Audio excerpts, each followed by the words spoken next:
नमस्कार. पुरंदर न्यूज चॅनलतर्फे आपलं सर्वांचं स्वागत आहे.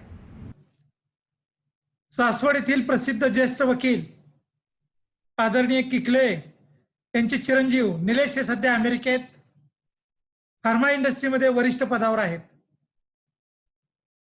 अमेरिकेतील कोरोनाबाबत काय परिस्थिती आहे हे आपण त्यांच्याकडून जाणून घेणार आहोत. ते मूळतः सासवडकर आहेत. नमस्कार. मी भारतातून सासवड येथून प्रदीप जगताप बोलतो. आपण कुठे आहात? मी न्यूजर्सी मध्ये आहोत. हा, न्यूजर्सी मधून बोलताय. हो. आपली ओळख द्या प्रत्येकाची. Okay, ladies first. My wife Anushka, ती पहिले. Yes. नमस्कार. अबीर आणि निलेश. तसं सासवड काही नवीन नाही माझ्यासाठी. बरोबर. लांब जरी असलं तरी नेहमी आठवणीमध्ये असतं. सो खूप छान वाटते सासवडकरांशी बोलण्याबरोबर, बोलायची संधी मिळते म्हणून. आम्ही बरेच दिवस तुमची प्रतीक्षा करतोय. वकील साहेबांचं बोलणं झालं होतं. तर आता भारतामध्ये 17 मे पर्यंत लॉकडाऊन आहे. कोरोनाचा प्रादुर्भाव पुणे मुंबईमध्ये वाढतोय. देशात सर्वात जास्त महाराष्ट्रात संख्या आहे आणि दुर्दैवानं आज जेजुरीमध्ये एक पॉझिटिव्ह रुग्ण सापडलाय पुरंदरमध्ये. तर अशी भारतातली परिस्थिती आहे. परंतु लॉकडाऊन बाबत काय करायचं? शिथिलता ठेवायची का लॉकडाऊन कायम ठेवायचं? कर्फ्यू ठेवायचा का? संचारबंदी आहे, अशा प्रकारची मतमतांतरे भारतात आहेत. तरी देखील अमेरिकेच्या तुलनेत भारतामध्ये मृत्यूची संख्या मात्र कमी आहे. तर अमेरिकेत काय परिस्थिती आहे हे जरा सांगितलं तर बरं होईल. ओके, तुम्ही जे स्टेटमेंट्स वगैरे केले ते एकदम बरोबर केलेले आहेत. परिस्थिती वगैरे, आणि सगळ्यांसाठी ही परिस्थिती एकदम अवघड आहे. कारण कुणीच इमॅजिन केलं नव्हतं की एवढ्या दिवस घरामध्ये बसावं लागेल. बरोबर. आणि ह्याचे परिणाम खूप वेगवेगळ्या लोकांना वेगवेगळ्या लेवलवरती झालेले आहेत. बिझनेस, घरगुती प्रॉब्लेम. सो सगळ्या गोष्टींचं तुम्ही जे ऑब्झर्वेशन केलं ते बरोबर आहे. पण आता तुम्हाला मी एक आकडेवारी दाखवतो जी मी तयार केली.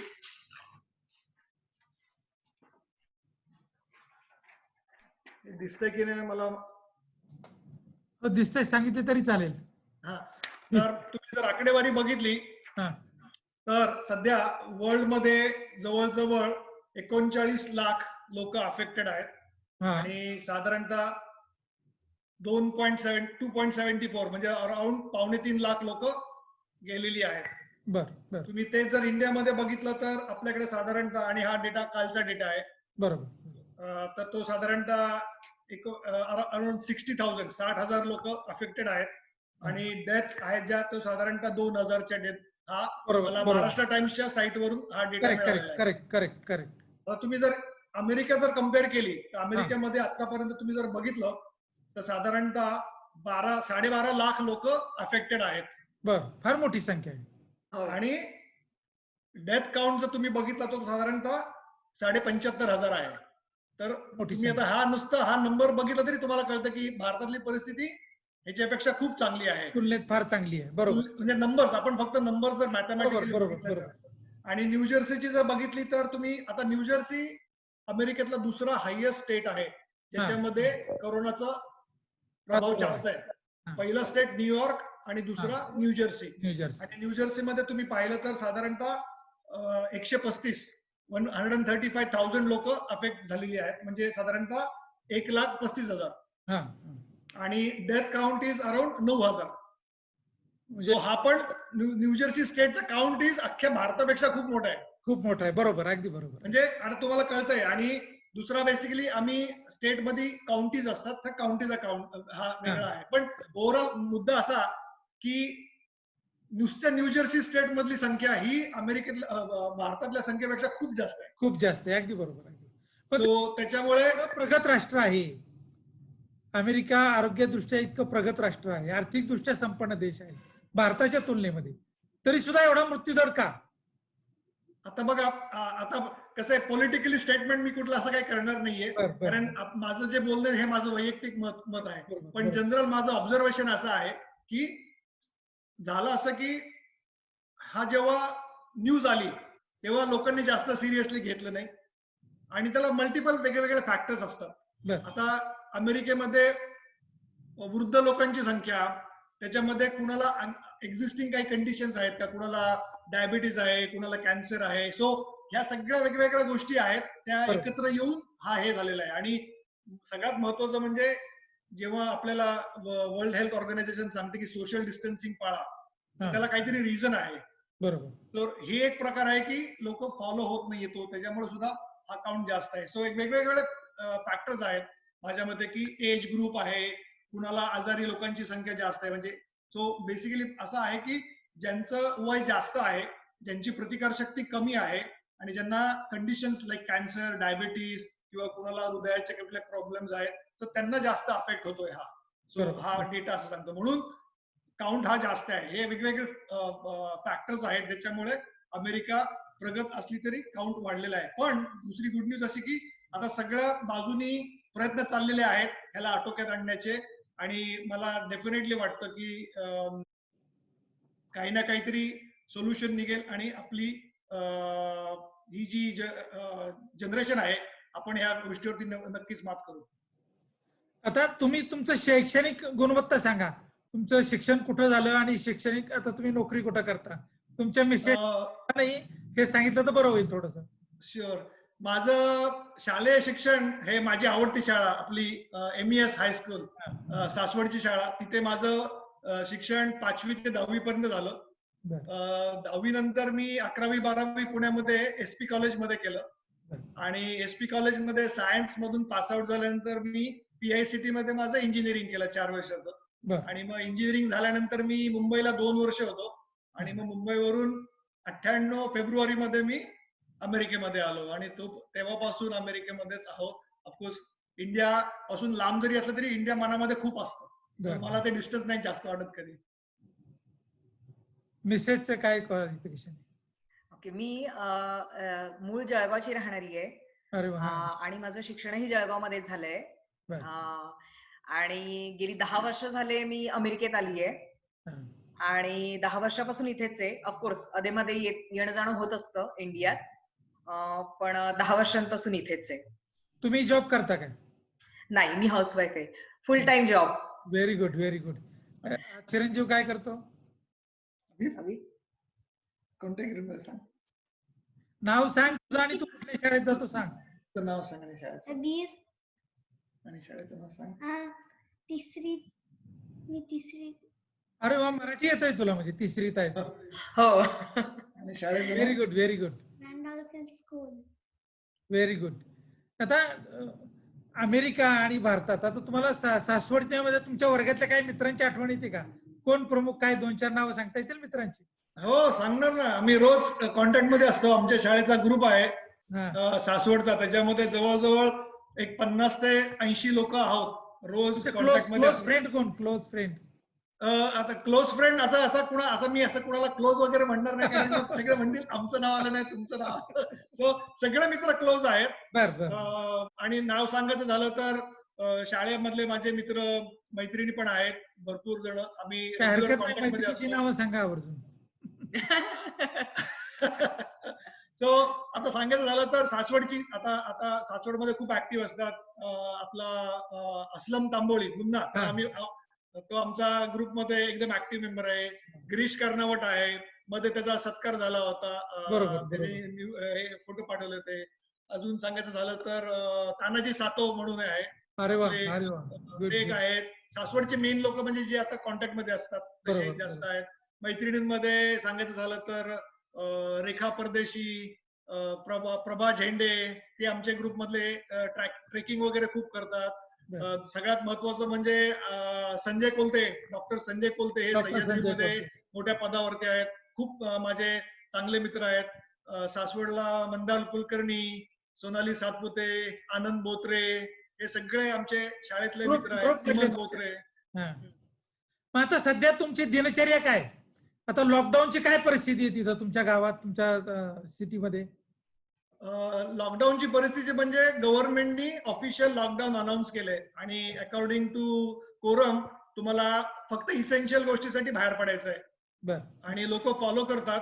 पण ओव्हरऑल काही काही गोष्टीमध्ये जेव्हा तुम्हाला मेडिकल सप्लाय लागतो, ग्रॉसरी लागते, त्यासाठी लोक बाहेर पडतायत. जनरल काही महत्वाचं काम असतील तर लोक बाहेर पडतात. सो असं एक्झॅक्ट आपल्या इंडियासारखं कसं पोलीस वगैरे रस्त्यावरती फिरतायत वगैरे असं काही प्रकार नाहीये. म्हणजे आता लोकं मॉल बंद voluntarily आहेत, follow करतात. पब्लिक ट्रान्सपोर्ट चालू आहे का, इंडस्ट्री चालू आहेत का? हो. पब्लिक ट्रान्सपोर्ट म्हणजे आता तसं अमेरिकेमध्ये मोस्टली सगळे आपापल्या गाड्या असतात त्यांच्याकडे आणि उबर असतात. So एअरलाईन्स त्या चालू आहेत. एअरलाईन्स चालू आहेत का? एअरलाईन्स म्हणजे अच्छा ऑलमोस्ट हे झालेल्या आहेत. ठप्प थांबलेल्या आहेत. झालाय पण थांबलेल्या आहे सध्या. खूप रिस्ट्रिक्शन्स आहेत ट्रॅव्हल करायचे आणि ओव्हरऑल दिनचर्या म्हणाली तर तुम्ही मगाशी म्हणाला की मी सध्या फायझर फार्मास्युटिकल्स मध्ये काम करतो, पण सगळे लोक आता रिमोट काम करतात, म्हणजे घरातून काम करतात आणि work from home. Work from home. आणि सांगायचं म्हणजे 12 तासातले जवळजवळ 8 ते 10 तास हे व्हिडिओ कॉन्फरन्सिंग वरतीच असतात. माझे काम करणारे जे टीम मेंबर आहेत ते चेन्नईमध्ये असतात, दिल्लीमध्ये असतात, मुंबईमध्ये असतात. सो माझं मोस्टली काम त्यांच्याबरोबर असं तर सगळं हे वेबएक्स, सिस्को वेबएक्स म्हणून टूल आहे किंवा मायक्रोसॉफ्टचं टीम्स आहे त्याच्यावरतीच काम चालू असतं. सो मॅक्सिमम टाइम वेबएक्स मध्ये असतो आणि मग राहिलेला टाइम फॅमिली बरोबर असतो. फॅमिली बरोबर काय काय कमी टाइम दिनचर्या आहे? मिळतो. तुमची हं? दिनचर्या काय?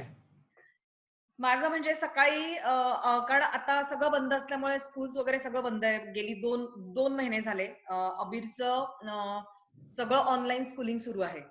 त्यामुळे सकाळचा ऑलमोस्ट सगळा वेळ त्याच्या अभ्यासात जातो. कारण अजून तो लहान असल्यामुळे त्याला आणि आम्हाला सगळ्यांनाच म्हणजे सगळ्या पॅरेंट्सला, स्टुडंटला सगळ्यांना ऑनलाईन स्कूलिंग नवीन आहे. त्यामुळे पहिले बरेच आठवडे ते शिकण्यात गेलं आणि मग आता सवय झालीये, पण हेल्प लागते. त्याच्यामुळे सकाळी 9 वाजता वगैरे तो लॉग इन करतो. त्यानंतर दुपारपर्यंत त्याचं ऑलमोस्ट त्यांचं सगळं शाळेच्या वेळेनुसारच फॉलो करतात. म्हणजे जसं नॉर्मली ह्याची शाळा 9 ते 3 असते आणि साधारण त्या वेळेतच त्याचं आत्ताही शाळेचं असतं. त्यांचं कॅलेंडर सेम आहे. जसं शाळेत होतं फक्त आता एवढंच आहे की घरातून होतं. तर सकाळचा वेळ मोस्टली दुपारपर्यंत सकाळपासून त्याच्याबरोबर जातो. त्याला सध्या अभ्यासात नेमकं मदत करायला. नेमकं शाळा काय शिकवते? काय प्रोग्राम देते मुलांना घरी? आतापर्यंत जेव्हा नवीन होतं, कारण नवीन जेव्हा सगळं बंद झालेलं तेव्हा सगळ्यांना वाटलं नव्हतं की हे इतकं लांबपर्यंत चालेल, म्हणजे इतकं ते एक्सटेंड होईल.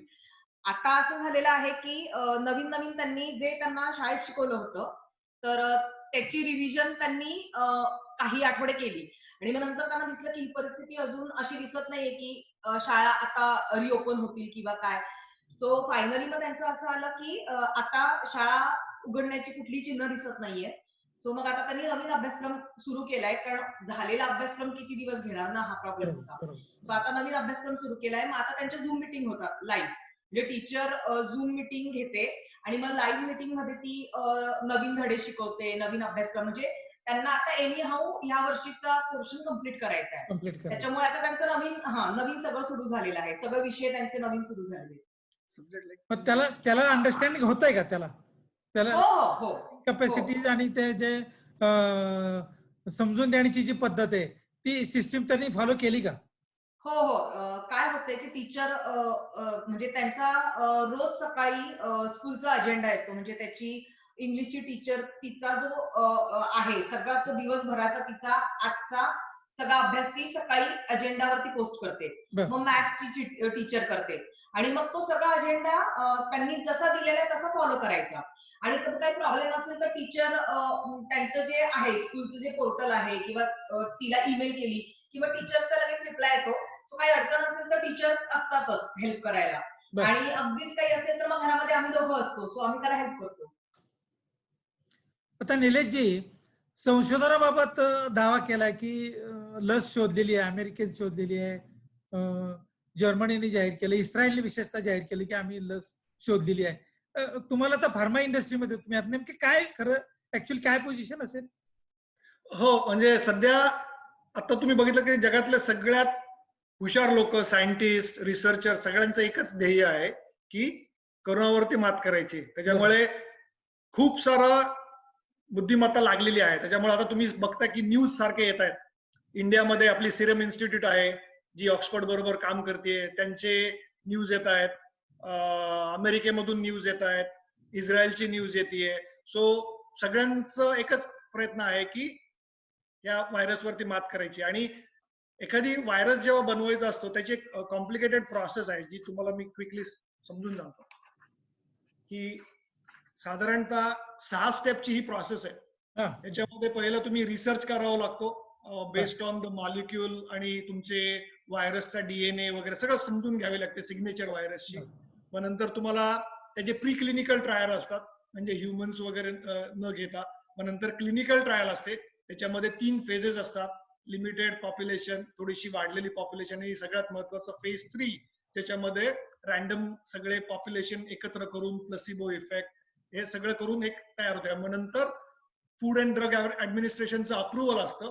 मग नंतर फार्मा कंपनीला त्याचं मास मॅन्युफॅक्चरिंग करायचं असतं आणि ते झाल्यानंतर एकदा प्रॉडक्ट मार्केटमध्ये आलं, लोकांनी यूज करायला केलं, त्याचे साईड इफेक्ट काय असतील त्याच्यासाठी एक डिव्हिजन तयार करावं लागते फार्माकोव्हिजिलन्स म्हणजे कंटिन्युअस मॉनिटर करावं लागतं त्याचे काय साईड इफेक्ट काही असेल तर. सो ही जी प्रोसेस आहे खूप लेंदी प्रोसेस आहे आणि ह्याला वर्ष लागतं जनरल स्टँडर्ड. म्हणजे पण आता आपल्याला immediately उपलब्ध होऊ शकत नाही. हा पण आता लोक काय करतायत की एफडीए जे म्हणते की आपल्याला लवकरात लवकर काहीतरी हवंय पण बरोबर. कुठलेही रिस्क किंवा आपण म्हणतो ना म्हणजे शॉर्टकट घेतला वगैरे असं काही न करता फास्ट काय करता येईल का त्याच्यासाठी प्रोसिजर आहेत.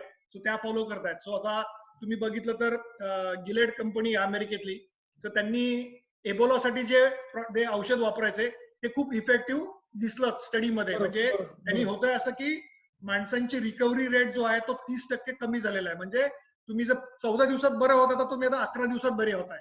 बरं, बरं. सो ही पॉझिटिव्ह साईन आहे. म्हणजे त्याच्यामुळे हॉस्पिटलमध्ये लोकांची संख्या लवकर कमी होईल. कमी होते अगदी. सो त्याच्यामुळे डॉक्टर्स नर्स त्यांच्यावरचा ताण कमी पडेल. सो ही एक चांगली साईन आहे. पण अगदी. हे जे औषध आहे हे क्युअर नाही करत आहे 100%. म्हणजे इट्स नॉट आपण म्हणतो ना प्रॉब्लेमचं जे मूळ आहे तिथपर्यंत जात नाहीये. पण ह्यांनी काय होतं की लोक लवकर बरी होतात. सोडवलं नाही पण सोपा केलाय थोडासा. हा थोडं म्हणजे एक स्टेप आपण जवळ आलेलो आहे. बरोबर. आणि इस्रायल आहे, इंडियामध्ये आहे, अमेरिकेमध्ये आता आमची कंपनी त्यांनी पण आता अनाऊन्स केलेले की आम्ही ह्युमन्सला डोस द्यायला चालू केलेलं आहे. अगेन व्हायरसमध्ये बेसिकली फंडा असा असतो की तुम्ही त्याची सिग्नेचर डिटेक्ट केली की तो प्रसार होणार नाही. रूट कॉज जे आहे ते थांबवायचं. आणि साधारणतः आता पेशंट खूप अवेलेबल आहेत ह्याच्यासाठी. आपल्याला आता पेशंटची काही कमी नाहीये हा, बरोबर. जगामध्ये. प्रयोग त्याच्यामुळे करायला त्याच्यामुळे फास्ट लोक अवेलेबल होत आहेत कारण आता सगळ्या लोकांना बरं व्हायचंय मग ते व्हॉलंटिअर करतात. सो त्याच्यामुळे डेटाचा किंवा एक्सपेरिमेंटला काही प्रॉब्लेम नाही. आणि साधारणतः असं म्हणतायत की 4th क्वार्टर दिस इयर पर्यंत काहीतरी ऍक्सेलरेटेड मोडमध्ये लिमिटेड क्वांटिटीमध्ये हे अवेलेबल होईल. आणि असं आहे की साधारणतः आमची मॅन्युफॅक्चरिंग कॅपॅसिटी अशी भरपूर आहे त्याच्यामुळे लोकली पण सप्लाय होईल आणि बाहेरच्या कंट्रीजला पण सप्लाय होईल. जसं आपण इंडियामध्ये आपण हायड्रोक्लोरॉक्विन जे आपण बाहेर एक्सपोर्ट केलं सुरुवातीला आपण आपली गरज भागवली आणि मग नंतर बाहेरच्या देशांना सपोर्ट केलं. सो सेम वे इकडून पण तशीच मदत जाईल. त्या कोरोनाचा अमेरिकेच्या अर्थव्यवस्थेवर काय परिणाम झालाय? तसा अर्थव्यवस्था अख्ख्या जगामध्येच परिणाम झालेला आहे. सो त्याच्यामध्ये अमेरिका असं वेगळं काही नाहीये. तुम्ही इंडियामध्ये जर बघायला गेलं तर तुम्हाला वेगवेगळ्या लेवलवरती वेगवेगळे परिणाम होतात. अमेरिकेमध्ये तर स्पेसिफिकली बघायचं झालं तर airline industry, tourism industry, hotelling industry, restaurant business. अमेरिकेमध्ये हा जो पिरियड असतो आताचा सध्या साधारणतः जून, जुलै, ऑगस्ट हा वेकेशन पिरियड असतो आणि हायएस्ट लोक ट्रॅव्हल करतात. सो हे सगळं बंद झालेलं आहे. त्याच्यामुळे ज्या ज्या लोकांचं हे असतं म्हणजे टुरिझम वरती चालू असतं बिझनेसेस ते सगळे बंद आहेत. सगळ्यांना माहिती आहे ह्या वर्षी ऑगस्ट सप्टेंबर पर्यंत तरी कोणीही घराच्या बाहेर पडणार नाहीये अजूनही. जर तुम्हाला शांतीमध्ये अजून राहायचं असेल सुरक्षित आणि राहायचं स्प्रेड असेल. कमी करायचं असेल तर. बरोबर. सो सगळ्या लोकांना अफेक्ट झालेलं आहे. बंद आहे का? हॉटेल इंडस्ट्री, रेस्टॉरंट टोटल बंद आहेत. हो रेस्टॉरंट म्हणजे खूप कमी आहे. म्हणजे आता कसं आहे लोक मदत करतायत नाहीतर आपण जर बसून त्यांना मदत नाही केली तर बंद होतील रेस्टॉरंट. म्हणून काय काय लोक आपले ऑर्डर करतात, टेकआउट त्यांची चालू असतं. सो त्याच्यामुळे ऍटलिस्ट थोडं त्यांना रेव्हेन्यू मिळतो. किंवा काय काय लोकांनी हे चालू केलंय डब्यांची सिस्टम चालू केली. कारण पॅरेंट जर वर्किंग असेल मुलाची शाळा तर सगळं जमत नाहीये. मग ते काय करतायत काय काय रेस्टॉरंटनी टिफिन सिस्टम चालू केली आहे. पार्सल पाठवतात. हो म्हणजे एक तर होम डिलिव्हरी होते किंवा मग जस्ट तिकडून जाऊन आपण पिक करायचं. सो हे बऱ्याच रेस्टॉरंट मध्ये आता हे चालू झालंय डबा सिस्टीम. कारण अमेरिकेत मोस्टली पॅरेंट्स हे दोघं एक तर वर्किंग असतात आणि घरामध्ये एक दोन मुलं असेल तर मग सगळे बिझी असतात आणि मग त्यावेळेला लेडीजला ते बॅलन्स नाही करता येत की घरामधून कामही करायचं, जॉब करायचा, घरही सांभाळायचं, मुलांना सांभाळायचं, प्लस स्वयंपाक करायचा. आणि इथली लोक सांगतात पण आहे की तुम्ही थोड्या प्रमाणात का होईना पण ह्या अशा बिझनेसला मदत करा. म्हणजे तुम्ही असं करा की जेणेकरून ह्या लोकांना थोडीफार तरी तुमची मदत होईल. त्याच्यामुळे रेस्टॉरंट चालू आहेत. पण ऑफकोर्स म्हणजे सगळं सोशल डिस्टन्सिंग सगळं फॉलो करून मग एक तर डबा सिस्टीम सुरू केलेली आहे, तर मग तुम्ही जस्ट रेस्टॉरंट मध्ये जाऊन पिक करायचं. आता भारतात काय झाली परिस्थिती, अनेकांचे रोजगार गेलेत. इंडस्ट्री आणि छोट्या छोट्या इंडस्ट्रीमध्ये किंवा हॉटेल्स बंद आहेत, हो त्या कामगारांना रोजगार नाही. हो आणि बांधकाम बंद आहे, त्यामुळे ते बेरोजगार लोक आहेत. प्लंबिंग बंद आहे, त्यामुळं छोटी छोटी दुकानं बंद आहेत. मग अशा लोकांना आता उपासमारीची वेळ आली. मग सासवडमध्ये उदाहरण तर तुम्हाला मी सांगतो की आमदार संजय जगतापांनी आनंदी थाळी चालू केली. आज ती 20,000 लोकांपर्यंत पोहोचली. पुरंदर हवेली विधानसभा कॉन्स्टिट्युन्सीचा विचार केला तर अशा प्रकारे म्हणजे त्यांना मोफत जेवणाची सोय केलेली आहे. अनेक लोक त्यांना जीवनावश्यक वस्तूंचं किट जे आहे, किराणा माल आहे, भुसार आहे, अशा जीवनावश्यक वस्तूंचं किट देत आहेत की 2 किलो तूर डाळ असेल, 2 किलो तेल असेल, रवा असेल, शेंगदाणे असतील, टूथपेस्ट असेल, असे किट सर्वसामान्य गोरगरीब लोकांना वाटतात. अमेरिकेत काय परिस्थिती आहे? अमेरिकेमध्ये सुद्धा तुम्हाला सांगतो गव्हर्नमेंटने आपापल्या परीने सगळे प्रयत्न चालू केलेले आहेत. म्हणजे तुमचं सेंट्रल लेवल, वॉशिंग्टन म्हणजे सेंट्रल लेवलला त्यांचे हे चालवले आहेत. स्टेट लेवलला, आता स्टेट लेवलला पोर्टल्स मध्ये सगळी माहिती दिलेली आहे की टेस्ट कशा करायच्या. पहिल्यांदा टेस्ट किट अवेलेबल नव्हते, आता टेस्ट किट सगळ्यांना अवेलेबल झालेले आहेत. आणि अमेरिकेची काउंट जास्त हाय काय तर अमेरिकेमध्ये टेस्ट जास्त केलेले आहेत. बरोबर. आणि अमेरिकेमध्ये ट्रान्सपरन्सी म्हणजे कसं की जे झालंय ते ओपन आहे, समोर मांडून दिलेलं आहे. सो त्याच्यामुळे तो काउंट हाय, कारण जास्त टेस्ट कंडक्ट करतात. सो आता आमच्याकडे सुद्धा सुरुवातीला प्रॉब्लेम होते ग्रुपमध्ये. असं कळत होतं की बाबा प्रॉब्लेम झालाय पण तुम्हाला टेस्ट करतात नाही, कारण सिव्हिअरिटी खूप नाहीये. सुरुवातीला ज्या लोकांची सिव्हिअरिटी जास्त होती, खूपच आजारी आहेत, त्यांना टेस्ट करत होते. पण आता सगळ्यांच्या टेस्ट अवेलेबल होत आहेत. सो ते एक प्रकार केलेला आहे की तुम्हाला टेस्ट किट जास्त अवेलेबल केलेले आहेत. दुसरं म्हणजे स्टिम्युलस अनाऊन्स केलेले आहेत सेंट्रल लेवलला, म्हणजे स्टेट गव्हर्नमेंटनी ऍज वेल एज तुमचं वॉशिंग्टनच्या लेवलला लोकांचा मदत करण्यासाठी त्यांनी काँग्रेस बरोबर हे करून भरपूर डॉलर्सची हे घेतलेली आहे. आणि त्याच्यावरून ते लोकांना मदत करतात, स्मॉल बिझनेसला हे करतात. काय काय लॉज बनवलेले आहेत की तुम्ही लोकांना आता काढू शकणार नाही. आता रेस्टॉरंटमध्ये सपोज तुमच्याकडे 10 माणसं कामाला आहेत, रेस्टॉरंट चालत नाहीये तर तुम्हाला 10 लोकांना ते काढून चालणार नाहीये. प्रॉपर जे आहे ते त्यांना तुम्ही काहीतरी करून मग त्याच्यासाठी गव्हर्नमेंट थोडी मदत करणार तुम्हाला. सो रेस्टॉरंटच्या लोकांना वाचवण्यासाठी सुद्धा असे लॉज बनवलेले आहेत. नाहीतर रेस्टॉरंटचे ओनर काय म्हणतील, माझ्याकडे जर इन्कमच नाहीये तर मी कसं काय सस्टेन करणार लोकांना. सरकार मदत करते, सरकार मदत करते आहे, सगळ्या लेवलवरती मदत करते. फायनान्शियल लेवलवरती हे असे लॉज बनवलेले आहेत. प्लस स्टिम्युलस जे येत आहेत स्मॉल बिझनेससाठी आणि इव्हन इंडिव्हिज्युअल लोकांसाठी. सो तसं बघायला गेलं तर एकच सगळ्यांचा उद्देश आहे की जेवढी मदत लोकांना होता येईल तेवढी करता आली पाहिजेत, आणि त्यानुसार दोन्ही लेवलला प्रयत्न चालू आहेत. आता भारतात काय झाली, मार्केटची चैन तुटलेली आहे. सासवड आपल्या ग्रामीण भागामध्ये दुधाचं उत्पादन होते, पण पुणे मुंबईत त्याचं वितरण होत नाही. त्यामुळे दुधाचा सप्लायची चैन ती तुटलेली आहे. त्यामुळे दुधाचे भाव गडगडलेत. अंजीर असेल, पेरू असेल, ही फळं आपले पपई असेल, ही शेतातच आहेत, चढून चाललाय माल. पुणे मुंबईच्या मार्केटमध्ये विकता येत नाही.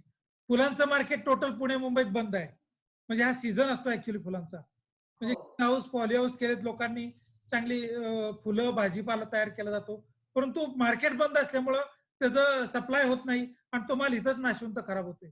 याउलट पुणे मुंबईत माल मिळत नाही, त्याचा मोठ्या प्रमाणात रेट वाढलेला आहे. अशी एक मार्केटची चैन तुटलेली आहे. तर अमेरिकेत काय अवस्था आहे याबाबत? अमेरिकेमध्ये सुरुवातीला आता घरामधले जे आहे मेन सगळं इन्व्हेंटरी वगैरे ते अनुष्का सगळं मॅनेज करते. मला वेळ पण नसतो बघायला, तर तिच्याकडे सगळं इन्फॉर्मेशन असते. सो सुरुवातीला खूप डिफिकल्ट होतं. म्हणजे जेव्हा मार्च मध्ये अनाऊन्स झालं की असं होणार आहे, तेव्हा अनुष्का, आमचे नेबर्स वगैरे आहेत, त्यांनी डिस्कशन करून आम्ही साधारणतः मिड फेब्रुवारी मध्ये इन्व्हेंटरी बऱ्यापैकी हे करून ठेवली होती, जी जीवनावश्यक पेरिशेबल आयटम तुम्ही स्टॉक करू शकत नाही. सो तेच सुरुवातीला मार्च एप्रिल मध्ये खूप डिफिकल्ट सिच्युएशन होती, कारण लोकांसाठी सगळं नवीन होतं. तुम्ही जे म्हणाला की सप्लाय चेन किंवा तुमची जी डिस्ट्रीब्युशन बंद झालेलं होतं, त्यामुळं खूप डिफिकल्ट होतं त्यावेळेस. पण आता असं झालेलं आहे की कंट्रोलमध्ये आलेलं आहे. सो आता सध्या आम्ही गेले साधारणतः दोन महिने 2 महिने आम्ही घराच्या बाहेर पडलेलो नाहीये. म्हणजे कुठल्याही गोष्टीसाठी नाही. कुठली सगळी ग्रॉसरी आम्ही इंडियन ग्रॉसरी पण एक पोर्टल आहे तिथे ऑर्डर करतो. म्हणजे आता तुम्ही कोथिंबीर, मिरच्या वगैरे तुम्ही पेरिशबल आयटम काही फ्रीज करू शकत नाही. बरोबर. सो ते तुम्हाला रुटीनली ऑर्डर करावं लागतं. सो ती इंडियन ग्रोसरी ऑनलाईन पोर्टल आहे, तिथे तुम्ही हे करता आणि मग 2 दिवसांनी ते तुम्हाला होम डिलिव्हरी देतात. सेम वे तुमचं अमेझॉन ची वेबसाईट आहे, त्याच्यामध्ये सुद्धा त्यांची ग्रोसरी स्टोअर्स आहेत, होल फूड चेन म्हणून, तिथून तुम्ही ऑर्डर करता. सो सध्या साधारणतः डिफिकल्ट आहे मिळणं, पण असं नाहीये की आता त्याच्याशिवाय काय हे होत नाही. पण लोकांना पाहिजे ते मिळतंय टाइम मध्ये. सो इमिडिएटली बाहेर जायची काही हे नाहीये. पण दुसरी स्लॉट मिळणं अवघड आहे. टाइम स्लॉट जो मिळतो तुम्हाला की ह्या स्लॉट मध्ये तुम्हाला डिस्ट्रीब्युशन येईल ती मिळायला पाहिजे. सगळ्यात महत्वाचं म्हणजे प्राइसची हाईक कुठे नाहीये, म्हणजे कुणीही त्याची या सिच्युएशनचा दुरुपयोग करत नाहीये. उपयोग केला नाही. गव्हर्नमेंट वॉच करतंय की कुणी कित्येक लोकांनी ट्राय केलं प्राइस वाढवायची हा, आणि हा. पैसे कमवायचे, तर गव्हर्नमेंटनी इंटरफिअर केलं, त्यांचे लायसन्स जप्त केले, त्यांना पनिशमेंट केलं की तुमचं स्टोअर चालू होणार नाही. सो त्याच्यामुळे खूप गव्हर्नमेंटचा वॉच आहे.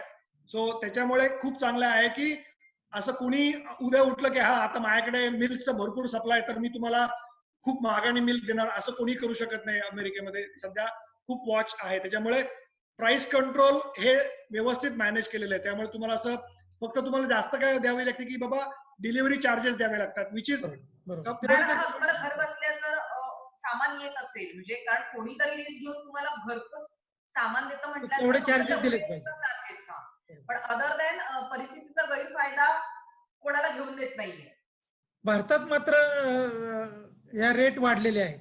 हो, त्याचा गैरफायदा घेतात काही व्यापारी मंडळी, बरोबर आहे, शॉर्टेज असल्याचा आणि बरोबर आहे. तुटल्याचा. दूध असेल, भाजीपाला असेल, किराणा माल असेल, याचं बरोबर आहे. लॉकडाऊन जाहीर झाल्यानंतर तेलाचे डबे रेट फार वाढले. सरकारला बी त्याच्यावर काही नियंत्रण ठेवता आलेलं नाही आणि अरे बापरे. शेतमालाचा भाव अत्यंत गडबडला. ग्रामीण भागात अत्यंत रेट कमी आणि सिटीमध्ये मात्र त्याचे रेट जास्त आहेत. ही फार मोठी तफावत आणि दरी या भारतामध्ये निर्माण झाली. बरोबर आहे. कृष्णा शर्मा आमच्याकडे एक रेडिओ जॉकी आहे, तिने मागच्या वर्षी सरकारच्या विरोधात फार मोठे चांगल्या प्रकारचं प्रतिकात्मक गाणी गायली होती. तर तुम्हाला आता जळगाव म्हणजे बहिणाबाई चौधरींचं काही आठवतंय का तुम्हाला? बहिणाबाई चौधरी एक अत्यंत उत्तम अशा प्रकारच्या कवयित्री होत्या की हो ज्यांचं हो हो शिक्षण झालेलं नव्हतं. हो हो हो तुम्हाला त्या त्यांच्या माहिती आहे ओव्या का? वगैरे, हो त्यांच्या ओव्या वगैरे, कारण बरोबर, अगदी बरोबर. कारण आता मी लग्नाआधी नाटकात काम करायचे, स्टेज बर. आर्टिस्ट होते मी. हा. बर बर तर मी बऱ्याच ग्रुप बरोबर काम केलं. तर आमच्या ग्रुप पैकी, म्हणजे आमच्या ग्रुपमध्ये जे आमचे सर होते, परिवर्तन म्हणून एक संस्था आहे. सो बर. त्यांनी जस्ट आता बहिणाबाईंच्या आयुष्यावर त्यांनी एक छोटीशी क्लिप वगैरे तयार केलेली आणि त्यांनी बर. मला सेंड पण केली होती. मी असते त्यांच्या टच मध्ये. सो ऑफकोर्स म्हणजे बहिणाबाई त्यांचं सगळं वास्तव्यच जळगावमध्ये गेलं ना.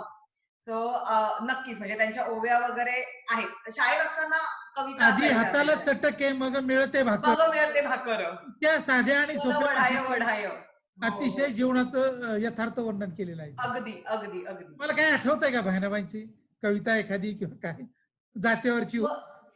मन वढाय वढाय उभ्या अगदी पिकाचं बरोबर. ढोरं. अगदी हो बरोबर. हो. म्हणजे ह्या काही आठवत आहेत. हा, हा, अगदी काही खरं. त्या शिक्षणात होत्या. तुम्हाला आठवत असेल की ह्या शिकायला होत्या, म्हणजे तुमच्या मराठीच्या ह्याच्यामध्ये बहिणाबाई अभ्यासक्रमातच होत्या त्या. अभ्यासाला होत्या. हो. आता तुमच्या मुलाला आपल्या मराठीबद्दल काय त्याला समजतं का? मराठी त्या भाषेबद्दल काय त्याला आकर्षण? त्याच्याशी जर तुम्ही शिक्षित आहोत. मराठीत बोललात ना, तर त्याला संपूर्ण मराठी व्यवस्थित कळतं आणि त्याला संपूर्ण मराठीत छान बोलता पण येतं. Very good, very good.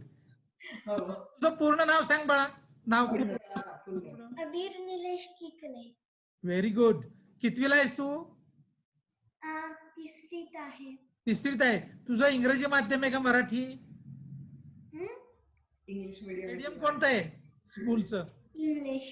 English. मग इतकं स्पष्ट मराठी कसं काय बोलतो तू? मला मला असं नॅचरल येतं. Very good, Natural very good, येतं. Very good. तू आई वडिलांशी मराठीत बोलतो का इंग्रजीत बोलतो? थोडस इंग्लिश पण मोस्टली मराठी. मोस्टली मराठी बोलतो. Very good. तुला मराठीतलं एखादं गाणं येतं का? हम्म, श्लोक एखादी येतो. आरती येते का? हो, श्लोक येतं येतो. का तुला? शुभम करोती हो. हो. म्हणून दाखव बरं. शुभम करोती.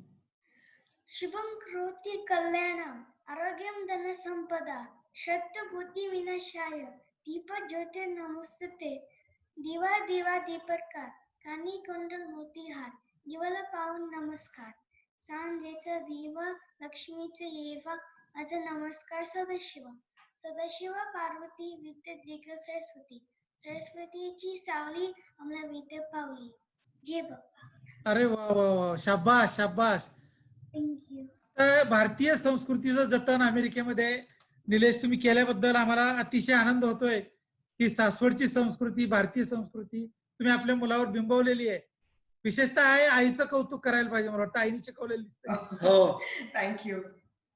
तर आता तुम्ही आई वडिलांशी संपर्क साधत असाल तर आई वडिलांना कोरोनाबाबत काय सूचना सांगता, काय काळजी घ्यायला सांगता? मी आता तुम्हाला माहिती आहे की कोरोना जास्त अफेक्ट कुणाला होतो? ज्यांची इम्युनिटी म्हणजे प्रतिकारक क्षमता कमी आहे, एज ग्रुप जास्त आहेत, ज्यांना प्री कंडिशन्स आहेत, त्यांना लवकर अफेक्ट होतो. सो हे स्टँडर्ड ऑब्झर्वेशन आहे. मग मी त्यांना सांगितलं की घरामध्ये सगळ्यात पहिलं मी त्यांना सांगितलं की घरामध्ये जे हे येतात कामासाठी येतात आईला हेल्प करण्यासाठी, त्यांना मी सांगितलं की त्यांना सुट्टी दे. त्यांना सांगा की घरी बसा. आणि त्यांना हे पण सांगितलं की त्यांचे पैसे कट नाही करायचे, त्यांचे पैसे त्यांना ऍडव्हान्स मध्ये द्या आणि सांगा की नंतर या. तर ते ह्या 2 गोष्टी त्यांना मी पहिला करायला सांगितल्या. दुसरं म्हणजे त्यांना मी सांगितलं की तुमचं मेडिकल सप्लाय आणि फूडचं जे काय आहे ते साधारणतः बाहेर सारखं जावं लागणार नाही, त्याच्यानुसार हे करा. आणि दुसरं म्हणजे मी असं ऐकलं की वडिलांनी सांगितलं की आपले हे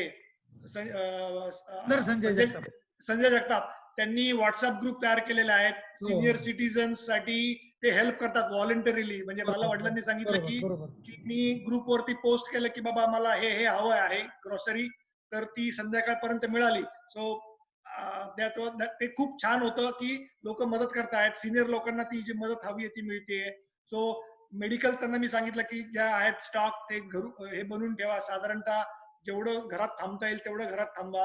आणि तुम्हाला जे काही एक्सरसाइज वगैरे करायचे आहेत, वडिलांना एक्सरसाइज करायची खूप आवड आहे, म्हणजे वॉकिंग वगैरे, तर सगळं सध्या बंद आहे. पण त्यांना मी सांगितलं की टेरेस वरती तुम्ही हे करा.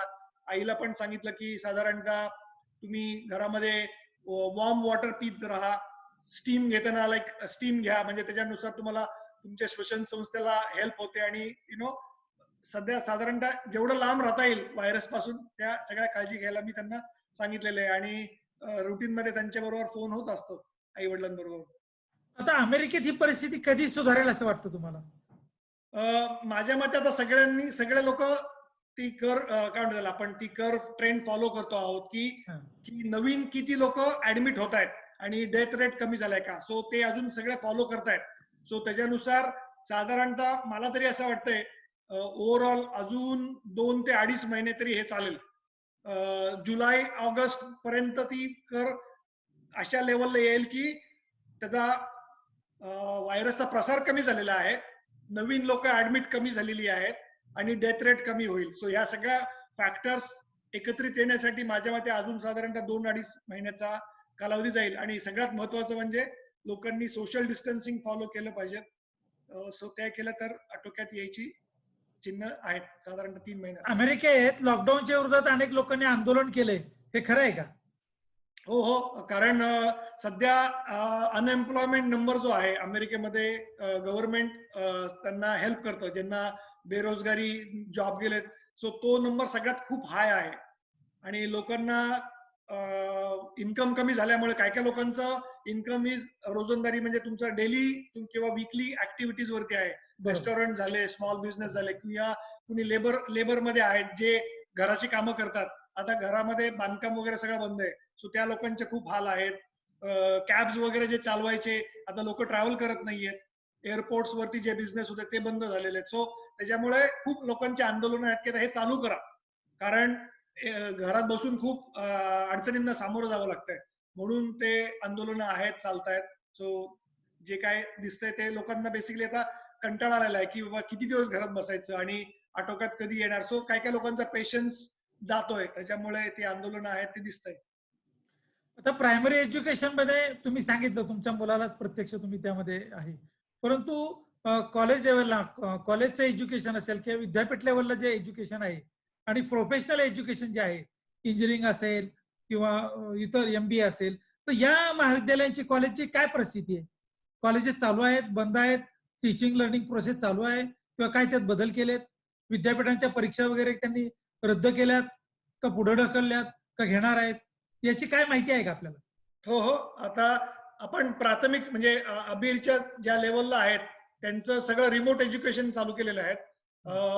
सध्या ज्या एक्झाम्स वगैरे असतात त्या कॅन्सल केलेल्या आहेत लहान मुलांच्या. पण जे कॉलेजला जे लोक आहेत किंवा हायस्कूलचे आहेत, त्यांचे एक्झाम्स घेत आहेत आणि सगळं रिमोट चालू आहेत. इव्हन तुमच्या युनिव्हर्सिटीज आहेत त्या बंद केलेल्या आहेत सगळ्या आणि सगळे ऑनलाईन लोक एक्झाम देत आहेत.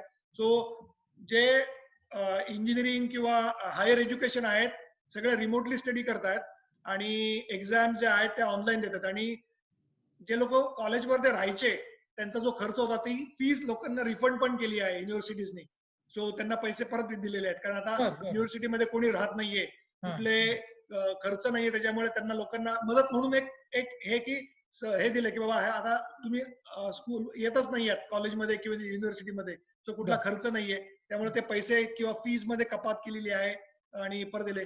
तुमच्या इन्शुरन्स इंडस्ट्री म्हणजे अमेरिकेमध्ये तुम्ही जी प्रत्येक गाडी चालवता त्याचा इन्शुरन्स तुम्हाला भरावा लागतो. सो बरोबर. त्याच्यामध्ये सुद्धा त्यांनी रिबेट दिलेला आहे की तुम्हाला हा रिबेट आम्ही पुढच्या बिलिंग सायकल मध्ये कन्वर्ट करतो. म्हणजे साधारण टक्के आता कोणी गाडी चालवत नाहीये, सो त्याच्यामुळे त्यांना रिस्क कमी आहे आणि बरोबर. लोकांना मदत म्हणून असे सगळं प्रत्येक ऑर्गनायझेशन परीने मदत करतायत. युनिव्हर्सिटीज करतायत स्टुडंट्सला, या इन्शुरन्स इंडस्ट्रीज मदत करतायत, तुमच्या व्हॉलंटरी ज्या सोशल वर्किंग मेंबर्स आहेत ह्याच्यातले ऑर्गनायझेशन त्या मदत करतायत. सो भरपूर गोष्टी चालू आहेत. सो एज्युकेशन सेक्टरमध्ये आणि बाकीच्या सेक्टरमध्ये. आता या एकूण या लॉकडाऊनचा परिणाम तुमच्या अमेरिकेच्या अर्थव्यवस्थेवर इतका मोठा होईल का की जगाची महासत्ता जी आहे अमेरिका त्याचं प्रमाण कमी होऊन चायना महासत्ता होईल असा इतका मोठा फरक पडू शकतो? आता हे सगळं क्रिस्टल बॉल आपण म्हणतो ना, म्हणजे भविष्य त्याला माहिती आहे, तो एक्झॅक्ट उत्तर देऊ शकतो. पण मला जर विचारलं तर मला असं काही वाटत नाहीये की असं शिफ्ट काय होऊ शकतं सत्ता केंद्र वगैरे वगैरे. आणि मेनली माझ्या मते की आता हे संकट आलेलं आहे, ह्या संकटावरती सगळे आपापल्या परीने प्रयत्न करतायत आणि मला वाटतंय की आपण यातनं बाहेर पडू. आणि मला असं सत्ता केंद्र वगैरे म्हणजे ते त्या लेवलच्या गोष्टींमध्ये मी आय डोंट बिलीव्ह दॅट. कारण सगळे आता हे संकट सगळ्यांवरती आहे. चायनामधून ते आता असं सुरुवातीला आपल्याला आठवतंय नोव्हेंबर, डिसेंबर, जानेवारी आपण काही आपल्याला त्याचं नव्हतं. आपण क्रिसमस एन्जॉय केला सगळे आणि तेव्हा चायनामध्ये खूप प्रॉब्लेम होते. सो तिकडून मग ते आता थोडंसं आता सगळ्या स्प्रेड झालेले. त्यामुळं माझ्या मते हे एक संकट आहे आणि ह्यातून बाहेर पडू आणि आपण पूर्ववत जे काय आहे ते होईल अशी माझी इच्छा आणि अपेक्षा दोन्ही आहे. आता चायनाने हा कोरोना व्हायरस कृत्रिमत्या तयार केलेला आहे अशा प्रकारचे आरोप झालेले आहेत. मग तुमच्या फार्मा इंडस्ट्रीमध्ये काय प्रभाव आहे की हा नैसर्गिक आहे का कृत्रिम तयार केलेला आहे? तिथे आता तुम्ही काय मत आहे? तुम्ही आता काय पर्सनली जर मला विचारलं तर माझी ह्या थेअरीवरती काही विश्वास नाहीये, कृत्रिम तयार केलाय किंवा असं. सो आता हे संकट आलेलं आहे आपल्या ह्युमन रेसवरती, तर हे आलेलं आहे, तर हे ह्यातून बाहेर पडायचं एवढंच मला दिसतं. त्यामुळे हे आर्टिफिशियली तयार केले लॅबमध्ये वगैरे त्याच्यावरती माझा काही पर्सनली विश्वास नाहीये. ऑफकोर्स प्रत्येक गोष्टीला वेगवेगळ्या अँगलनी थिअरीज येतात की हे असं असू शकतं, तसं असू शकतं. त्याच्यामुळे पर्सनली मला असं काही वाटत नाहीये. आणि फार्मामध्ये आता असं आहे की बाबा हे संकट आलेलं आहे, सो लोक स्टडी करतायत हा व्हायरस काय आहे. आणि सगळ्यात महत्वाचं म्हणजे हा व्हायरस का डिफिकल्ट आहे, कारण ह्याचे खूप म्युटेशन्स तयार झालेले आहेत. 100 ते 150 म्युटेशन्स तयार झालेले आहेत. त्याच्यामुळे तुम्हाला व्हायरस बनवताना तुम्ही जेव्हा बनवता तेव्हा एका सिग्नेचर वरती त्याचं मेडिकेशन तयार होतं, पण ह्याचे वेगवेगळे व्हेरिएशन्स आहेत, त्याच्यामुळे डिफिकल्ट आहे. एक एफिशियंट व्हायरस जो अँटीव्हायरस जो आहे आपण म्हणतो ते बनवण्यासाठी. कारण हे प्रॉब्लेम असा आहे की हा व्हायरसचे म्युटेशन्स खूप झालेले आहेत. पण आता लॅबमध्ये बघतायत, स्टडी करतायत की सगळ्यात इफेक्टिव्ह वे काय आहे कंट्रोल करण्यासाठी. So pharma is now focusing on हे संकट काय आलेलं आहे त्याच्यातून आपण बाहेर कसं पडायचं. ऑफकोर्स बाकीच्या गोष्टींचे अँगल्स आहेत की त्याच्यामध्ये हे चालू आहे की कृत्रिम बनवलं किंवा नाही बनवलं, पण आता मी सध्या काय त्यात फोकस नाही करत आहे. सो फोकस इज ओनली की काय ह्याच्यावरती सोल्युशन असू शकतं. तुम्ही अमेरिकन नागरिकत्व स्वीकारलंय का? हो, मी 2008 मध्ये हे घेतलेलं, सिटिझनशिप घेतलेली. आणि नंतर मी OCI म्हणजे ओव्हरसीज सिटीजन ऑफ इंडिया, जे भारत सरकार अलाउ करतं. म्हणजे मी जरी हे केलं तरी मी दोन्ही हे घेतलेले, ओव्हरसीज सिटीजन ऑफ इंडिया म्हणून एक कार्ड मिळतं, ते पण घेतलेले. त्याच्यामध्ये मला वोटिंग करता येत नाही, पण बाकी कुठल्या रिस्ट्रिक्शन्स नाही आहेत. लाईक ग्रीन कार्ड, जसं अमेरिकेचं ग्रीन कार्ड Green मिळतं, card. तसं इंडियातलं OCI. आता असं म्हटलं जातं की भारतातली क्रीम ऑफ द सोसायटी ही अमेरिकेला चांगली संधी आहे म्हणून गेलेली आहे. आपलं जे टॅलेंट आहे, इंडियाचं टॅलेंट, ते अमेरिका, जर्मन, इंग्लंड या देशात गेलेलं आहे. त्यामुळे भारतामध्ये फार मोठ्या प्रमाणावर जी बुद्धिवंत वर्ग आहे तो परदेशात गेलेला आहे. आणि तिथं मिळणारी संधी, तिथं मिळणारी सन्मानाची वागणूक, तिथं मिळणाऱ्या फॅसिलिटीज, त्यामुळं भारताच्या तुलनेत किती फार मोठी तफावत पडते. त्यामुळे ही मंडळी भारतात येऊ इच्छित नाहीत. याबाबत तुम्हाला काय वाटतं, खरी परिस्थिती काय? आता खरं परिस्थिती म्हणजे आता डिफिकल्ट क्वेश्चन विचारलाय तुम्ही मला. जे फॅक्ट आहे ती सांगा. हो, नाही म्हणजे कसं आहे बघा, संधी जी आहे ती डेफिनेटली अवेलेबिलिटी जास्त येते इकडे. आणि तुम्हाला पर्सनली सांगायचं म्हणजे मी जेव्हा अमेरिकेमध्ये आलो तेव्हा मला असं काही नव्हतं की अमेरिकेमध्ये जायचं. बरं. माझे सगळे मित्र अमेरिकेला आले म्हणून मी आलो. मला तसं काही प्रॉब्लेम नव्हता. घरच्यांनी मला असं काही सांगितलं नाही की जायचं नाही जायचं. इनफॅक्ट मी जेव्हा सांगितलं की मला व्हिसा मिळालाय तेव्हा घरात कळालं, कारण मी असं सिरियसच नव्हतो त्याच्यासाठी. सो मला असं संधी मिळाली किंवा काय अपॉर्च्युनिटी म्हणून आलो असं काही नाहीये. त्यावेळेस खूप इझी पण त्यावेळेस इझी होतं, कारण त्यावेळेस आय थिंक Y2K म्हणून प्रॉब्लेम त्यावेळेस हे होता आणि तो सॉल्व्ह करण्यासाठी भरपूर लोक येणार होते. माझं मी जे आलो तेव्हा मी स्टॉक एक्सचेंज मध्ये मी जेव्हा कामाला होतो बॅक ऑफिस मध्ये. सो माझी जी अपॉर्च्युनिटी आली ती सुद्धा अशीच की आमच्या ब्रँचचे बरेच लोक बाहेर गेले. मग ते म्हणाले तू एकटा काय करतोय, मी म्हणलं ओके मी पण येतो. सो मला असं काही विशेष अपॉर्च्युनिटी म्हणून आलो असं काही नाही. पण हा, कारण तुम्हाला जर कम्पेअर जर करायचं झालं तर तुम्ही जर बघितलं तर अमेरिकेमध्ये संशोधन जे आहे म्हणजे रिसर्च जो चालतो सगळ्या सेक्टरमध्ये, फायनान्स, मेडिकल, युनिव्हर्सिटीज, तो त्या रिसर्चमुळे अपॉर्च्युनिटीज जास्त असतात. म्हणजे तुम्ही आता बघितलं तर कॅलिफोर्निया, आपलं आपण जे म्हणतो की सॉफ्टवेअर वगैरे जिकडे म्हणजे हार्डवेअर सॉफ्टवेअर तिकडे रिसर्च खूप चालतो. सो तिकडून सगळं आता मेन कंपन्या तुम्ही बघितल्या ऍपल, गुगल, फेसबुक, अमेझॉन.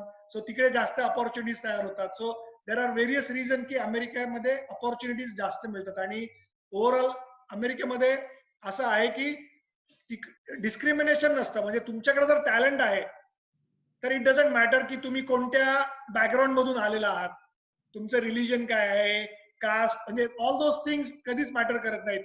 तुम्हाला जर तुमच्याकडे टॅलेंट आहे तर you will always get opportunity. आणि त्याचं तुम्हाला मॉनिटरी गेन्स पण इक्विव्हॅलंट मिळतात. नुसतं असं नाही की काम केलंय तर तुम्हाला दे मेक शुअर की तुम्ही जे कॉन्ट्रीब्युट करता त्याच्या प्रपोर्शन मध्ये तुम्हाला रिटर्न्स मिळतात. सो ते एक बॅलन्स आहे. सो मल्टिपल गोष्टी आहेत. आणि पर्सनली माझ्याबद्दल जर बोलायचं झालं तरी ऑफकोर्स आता ही फॅक्ट आहे की मी गेली इतकेक वर्ष अमेरिकेमध्ये राहतो, पण भारताबरोबरचं जे माझं कनेक्शन आहे ते अजूनही तसंच आहे. सासवड बद्दल जे आहे अफेक्शन अजूनही, गावामध्ये आलो की पुरंदर किल्ल्यावरती जाणं हे ठरलेलं, सगळे सासवड मधले मंदिरं जाणं हे ठरलेलं आहे. अजूनही पालखी वगैरे येणार असेल की व्हिडिओज वगैरे बघणं पालखीचे, दिवे घाटाले. सो सगळ्या मेमरीज अजून तशाच आहेत. एक कनेक्शन जे आहे ते अजून तसंच आहे. So I am happy about that. पण ओव्हरऑल हे डिफरन्स असा आहे की असं काय विचार नव्हता केला की इकडंच यायचं आणि इकडंच राहायचंय, पण मार्ग असा निघाला, काम असं निघालं की शेवटी आता हे कंटिन्यू झालेलं आहे अमेरिकेमध्ये. आता भारतीय अर्थव्यवस्था फार मोठ्या अडचणीत आलेली आहे. सरकारला सुद्धा आता गव्हर्नमेंटचे जे सर्वंट आहेत त्यांना पगार द्यायची अवस्था नाही. पार्टली पेमेंट करतात, महिन्यातनं 2दा पगार केले जातात. तर अमेरिकेच्या अर्थव्यवस्थेत असं काही घडलंय का? अमेरिकेच्या अर्थव्यवस्थेमध्ये अजून तरी असं काही हे नाहीये की पेमेंट नाहीयेत. कसं आहे की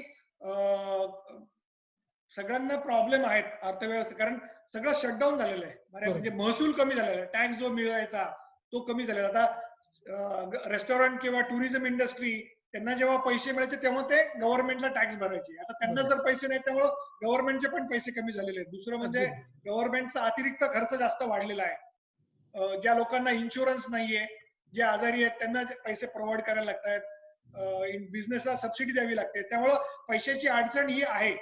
पण साधारणतः माझ्या तरी नॉलेजमध्ये असं आलेलं नाहीये की पगार कमी केलेले आहेत किंवा कट केलेले आहेत गव्हर्नमेंटच्या सेक्टरमध्ये, कारण त्यांना ते करावंच लागेल. कारण तुम्ही अमेरिकेमध्ये तुमची डेली लाईफ चालवायला पैशाची, कारण सगळं शटडाऊन आहे आणि इकडे you are on your own, तुम्हाला कोणती हेल्प नाहीये. सो माझ्या मते, माझ्या तरी ऐकण्यात असं नाही आलेलं की की हे केलेलं आहे की गव्हर्नमेंटनी लोकांचे पगार स्वतःहून कमी केले. हा, ऑफकोर्स प्रायव्हेट सेक्टरमध्ये लोकांनी पॉप्युलेशन म्हणजे त्यांचे हे कमी केलेले आहेत, थोडेसे पगार कमी केलेले आहेत. कारण आता आमचे जे नेबर आहेत त्यांचा स्वतःचा बिझनेस आहे, सो त्यांनी सांगितलं की सस्टेन ठेवलेला आहे बिझनेस, कारण गव्हर्नमेंटने सांगितलं की तुम्ही लोकांना काढू शकत नाही. फक्त मग त्यांना काय येतात की पैसे पूर्वीचे जास्त मिळायचे ते आता थोडेसे कमी मिळतात, कारण बिझनेसला इन्कमच कमी झालेला आहे. सो हे थोडंसं ऐकण्यात आहे की बाबा पैसे कमी झालेले आहेत. पण ओव्हरऑल माझ्या मते ही खूप डिफिकल्ट सिच्युएशन आहे गव्हर्नमेंट चालवायची लोकांना, कारण प्रॉब्लेम आहेत. म्हणजे बेसिकली तुमचे खर्च ठरलेले आहेत पण इन्कम कमी झालेलं आहे. आता अमेरिकेने ही जी अर्थव्यवस्था सावरत असताना आपल्याकडे काय केलंय, जर कोरोनाचा रुग्ण सापडला तर सुरुवातीला त्याला कोविड केअर सेंटर काढले आणि नंतर जर त्याच्यावर त्याच्या तपासण्या केल्या जातात, संशयित रुग्ण म्हणून त्याला कोविड केअर सेंटरमध्ये दाखल केलं जातं आणि जर तपासण्या केल्यानंतर पॉझिटिव्ह आल्यानंतर त्याला पुण्याला पाठवलं जातं. आता आणि तिथं काय त्याला ट्रीटमेंट दिली जाते हे काय लक्षात येत नाही. तिथं तुमच्याकडे काय रुग्णासाठी काय ट्रीटमेंट केली जाते? काय तुमच्याकडे आता सुरुवातीला टेस्ट वगैरे साठी रिस्ट्रिक्शन ठेवलं होतं की सिव्हिअरिटी किती आहे तुमची, तुम्हाला हेल्थ, तुमचं एज ग्रुप वगैरे, तुम्हाला काय प्री कंडिशन, सो त्याच्यानुसार ट्रीटमेंट ठरलेली होती. आता टेस्ट सेंटर ओपन केलेले आहेत बऱ्यापैकी, म्हणजे आणि सगळे टेस्ट सेंटर ड्राईव्ह थ्रू आहेत, म्हणजे तुम्हाला उतरावं वगैरे लागत नाही. रॅपिड, म्हणजे प्रॉब्लेम असा सुरुवात होता की टेस्ट किट अवेलेबल नव्हते, आता टेस्ट किट अवेलेबल आहेत. दुसरं म्हणजे फास्टर रिझल्ट मिळतील असे टेस्ट किट आहेत, रॅपिड टेस्ट जे म्हणतो आपण, तुम्हाला लगेच कळतं, सो ते आहेत. सो तेव्हा होतं असं की टेस्ट केल्यानंतर तुम्हाला क्वारंटाईन करावं लागतं, सेल्फ क्वारंटाईन मध्ये, किंवा तुमची जर सिव्हिअरिटी खूप असेल तर तुम्हाला हॉस्पिटलमध्ये ऍडमिट करतात. पण त्यांना कळतं की बाबा की कंडिशन एवढी काही सिव्हिअर नाही, पण सेल्फ क्वारंटाईन मध्ये राहा.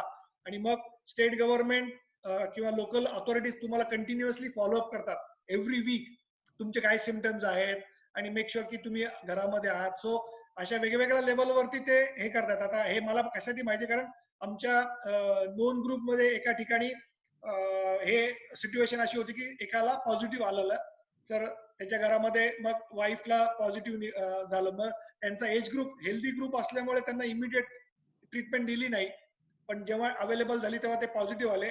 पण त्यांची सिव्हिअरिटी लेवल काही एवढी नव्हती, पण त्यांना कंटिन्युअसली फोन यायचे, त्यांचे ऑब्झर्वेशन ते रेकॉर्ड करायचे की ताप आलेला आहे का, ब्रिदिंगला काही प्रॉब्लेम येतोय का, आणि मग इव्हेंच्युअली मग सेल्फ क्वारंटीन मधून ते बाहेर पडले. So and now they are back to normal. मग परत टेस्ट केल्या, मग तेव्हा ते आता निगेटिव्ह टेस्ट आल्या. सो हे असं सगळं करतायत की हॉस्पिटलमध्ये पण ट्रीट करतायत, सेल्फ क्वारंटाईन वगैरे वगैरे मध्ये करतायत. आणि सगळ्यात महत्वाचं म्हणजे लोक व्हॉलंटरीली अग्री करतायत, त्यांना माहिती आहे डिफिकल्ट सिच्युएशन आहे, पण जमतंय, मॅनेज होते. आता मी असं म्हणत नाही की सगळ्यांनाच जमेल, कारण ज्या लोकांना बाहेर पडायलाच लागणार आहे, ज्यांचं आता आपण बघतोय इंडियामध्ये खूप काय काय गोष्टी आहेत.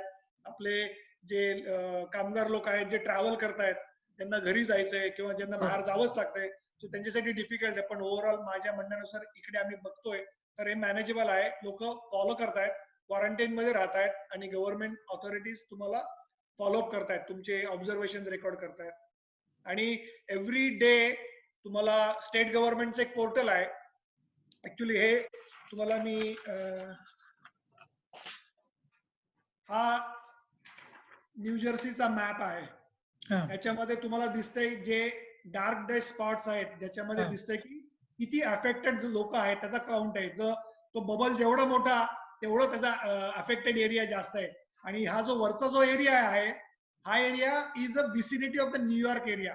बरोबर. न्यूयॉर्कला सगळ्यात जास्त केसेस आहेत आणि हा जो एरिया आहे हा न्यूयॉर्कच्या बॉर्डरवरती आहे. त्याच्यामुळे तुम्ही बघू शकता की त्या बॉर्डरच्या एरियामध्ये जास्त डेन्सिटी आणि खालच्या एरियामध्ये कमी डेन्सिटी आहे. म्हणजे इकडे प्रादुर्भाव जास्त आहे, डेथ रेट जास्त आहे. आणि तुम्ही जर बघितलं तर हा जो एरिया आहे ना हा बॉर्डरचा, इथे आम्ही राहतो. सो आम्ही ह्या बॉर्डरवरती आहोत आता, पण क्वारंटाईन मोड मध्ये आहोत, फॉलो करतो सोशल डिस्टन्सिंग, म्हणून बाय गॉड्स ग्रेस सगळं व्यवस्थित आहे. पण हा जो एरिया आहे हा सगळ्यात जास्त अफेक्टेड झालाय. आणि हा एक हे न्यूजर्सीचं पोर्टल आहे ज्याच्यावरती एव्हरी नाईट ते अपडेट करतात डेटा की प्रत्येक सिटी प्रत्येक काउंटीमध्ये किती नवीन पेशंट ऍडमिट झालेत आणि किती लोकांची डेथ झालेली आहे. आणि आकडा एकदम अलार्मिंग आहे. रोज 2 ते 3 दिवसाला साधारणतः 200 ते 300 लोक ऍड होतात डेथ काउंट मध्ये. सो तुम्ही जेव्हा आपण सुरुवातीला एकदा बोलणं झालं तेव्हापासून मी त्याला ट्रॅक करायला घेतलेलं, तेव्हा साधारणतः 5,500 ते 6,000 काउंट होता डेथ काउंट. आजच्या घडीला हा जो काउंट आहे तो साधारणतः बघा ऑलमोस्ट 9,000 झालेला आहे. हा काल रात्री काउंट घेतलेला आहे 8,952, म्हणजे ऑलमोस्ट 9,000 काउंट झालाय.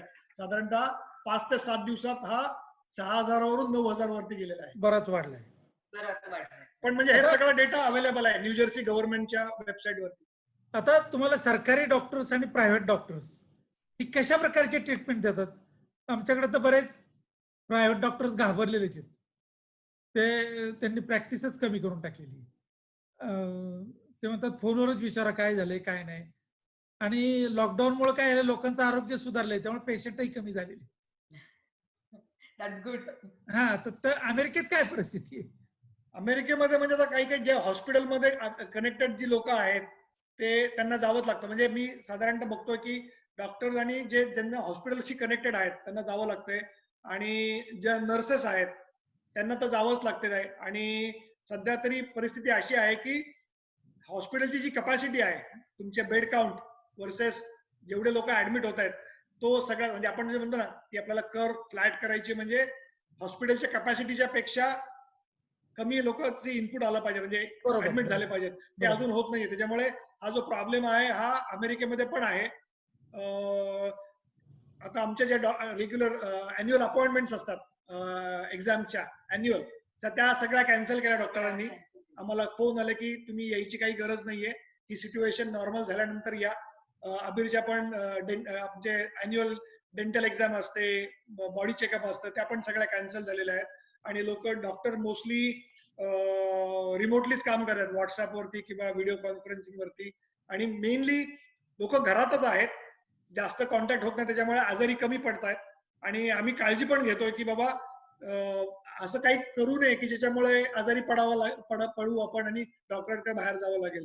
सो ती सगळी काळजी घेतोय. पण कॉपरेट सगळे करतायत, कारण मला अभिरीतच्या पेडिट्रिशियनच्या ऑफिस मधून 2 वेळा फोन येऊन गेला. सो त्यांनी पण हे सांगितलेलं आहे की कुठल्याही प्रकारची काही औषधं हवी असतील किंवा प्रिस्क्रिप्शन हवं असेल तर ते आमच्याकडून सगळं तुम्हाला प्रोव्हाइड करण्यात येईल. सो कॉपरेट सगळं करतायत. आता डॉक्टरांसाठी किंवा नर्सेससाठी PPE kit, Z kit, mask या गोष्टी अवेलेबल आहेत का मार्केटमध्ये? भरपूर आमच्याकडे तुटवडा आहे. नाही, याचं शॉर्टेज आहे मास्कचं. म्हणजे मी तरी तुम्हाला सांगतो, मी जेव्हा बघायला चालू केलं हे सिच्युएशन, म्हणलं आपल्याला लागतील मास्क म्हणून बघायला चालू केलं, तर कुठेही मास्क अवेलेबल नव्हते, सगळे सोल्ड आउट होते. अजूनही हे आहेत पण मिळत आहेत. आणि पण प्रायोरिटी सगळी पहिल्यांदा हे यांना दिली, हॉस्पिटल आणि मेडिकल स्टाफला. म्हणजे त्यांना आम्ही फर्स्ट रिस्पॉन्डर्स म्हणतो, म्हणजे जे युद्ध पातळीवरती लोकांच्या कॉन्टॅक्ट मध्ये आहेत, मग त्यांचे ते मास्क, सर्जिकल मास्क, ते सगळे एप्रन वगैरे ते त्यांच्यासाठी सगळे अवेलेबल आहेत. पण स्टॉक कमी आहे. पण काय काय गोष्टी अशा माझ्या कानावर ऐकू येत आहेत की हॉस्पिटलमध्ये सप्लाय कमी आहे, त्याच्यामुळे खूप कमी लोकांना मिळतंय.